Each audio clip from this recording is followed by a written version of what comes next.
What's good, YouTube? Check it out. New segment on DavyVTV, and it's called Story Time. For the first Story Time episode, I want to tell you guys and girls a story about the word friend. By the end of the story, I think most, if not all of you, will understand a little better why I feel the way I feel about the word friend. The word friend is often misused by us all. In reality,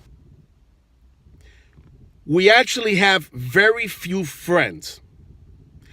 And the people that we call friends, that we consider friends, are in reality acquaintances. And there's a big difference. A friend is very special. A friend is someone whom you can trust. Trust alone, at least for me, for example, is a very hard thing to have in anyone. And trust doesn't come overnight. It takes time. For that reason alone, if you think about it, if you go through your own personal list of everyone whom you feel is a friend, I think you will realize that they actually fall more into a category of acquaintance. For example, a friend is someone not only that you can trust, but that you can confide in, that you can get advice, and that you can give advice to, right? A friend is someone that will be there for you when you need him or her the most. A friend is someone who will support you when you need him or her the most. And a friend is someone who, when you're down and out, will go out of his or her way to help you. Because a friend is not selfish. A friend will look out for you if he or she is truly a friend. And the same thing goes the other way around.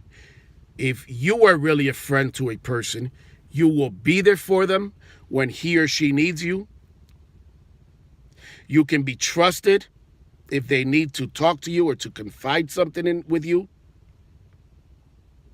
And you will be there for him or her when he or she needs you the most. And perhaps more importantly, a real friend would never betray that friendship. A real friend would never be unappreciative of someone who helped them, of someone who was there for them, of someone who was a real friend. With that said, let me tell you a story about a person who I considered a friend. The person that I considered a friend got into some trouble, actually sticking up for another friend of his who was being bullied, harassed at a local popular nightclub many years ago in Rochester, New York, and ended up assaulting the individual who was harassing his friend at the club. Things got out of hand, and as a result of him assaulting this person, another man, ended up being sentenced and serving a 3-year prison term. Immediately after he began serving his prison sentence, which, by the way, was about an hour away from Rochester, so about a 2-hour commute, round trip, I would visit him sometimes every single weekend, but at the very least, every other weekend. Not only that, I would support him, by putting money into his commissary account to make sure that he had money to buy things in prison. I also would order him sweatsuits, clothing, sneakers, shoes that were allowed by the prison rules that the inmates could wear. And I would do this regularly, every few months. I'd place an order for him. The times that I would go see him, which again, at the very least, again, every other weekend, if not every weekend, I would stop at a local supermarket, grocery store near the prison, and I would buy him groceries that he could have, such as Tang, the orange powder drink, candy bars, ramen soup, pretty much whatever he would ask me to get him, I would get him, and I would drop it off with the guards every time that I would go to visit him.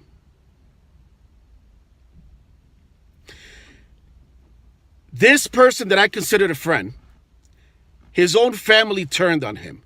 His mother got tired of him calling her from prison, so she put a block on the phone so that he would not be able to call. Because as some of you may or may not know, when you call someone from prison, the calls are collect, meaning your family member or whoever you're calling has to pay for the calls. She put a block. This same person that I considered a friend, his brother came on to his own wife during a trip to take her to visit my friend. In other words, my friend's brother came on to my friend's wife as he was giving her a ride to visit him in prison. He told me he couldn't even trust his own brother. Many times after that, I would go out of my way to pick his wife and his children up and give them a ride to see him.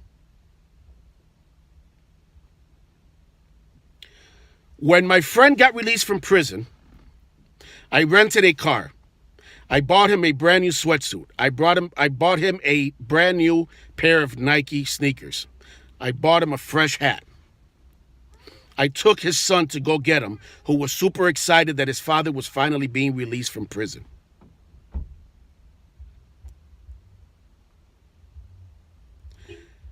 Shortly after I picked him up from prison, I noticed that he grew distant from me, that the friendship wasn't the same for some reason. I couldn't figure out why. He wouldn't call me. He barely would contact me at all. One day, he called me, and he asked me if I wanted to go to dinner with him, his wife, and his children. I said yes. I was happy to see him. He picked me up, and we went to a restaurant in Rochester, New York, called Ponderosa, which was a buffet-style restaurant, but also you could order apart from the buffet. When we were in line, and the young woman, the young lady cashier, asked my friend, were we all together? And she pointed at me, asking, was I with them? He said, no, he's paying separate, referring to me. Throughout the 3 years that I was there for my friend, I didn't even get a thank you.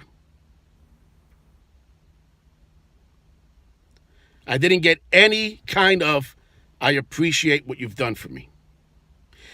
And at the very end, he couldn't even pay for a $9 or $10 dinner, and literally told the cashier I was paying my own bill.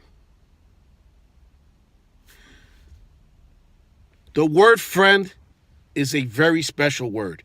In reality, we have acquaintances, not real friends. Peace.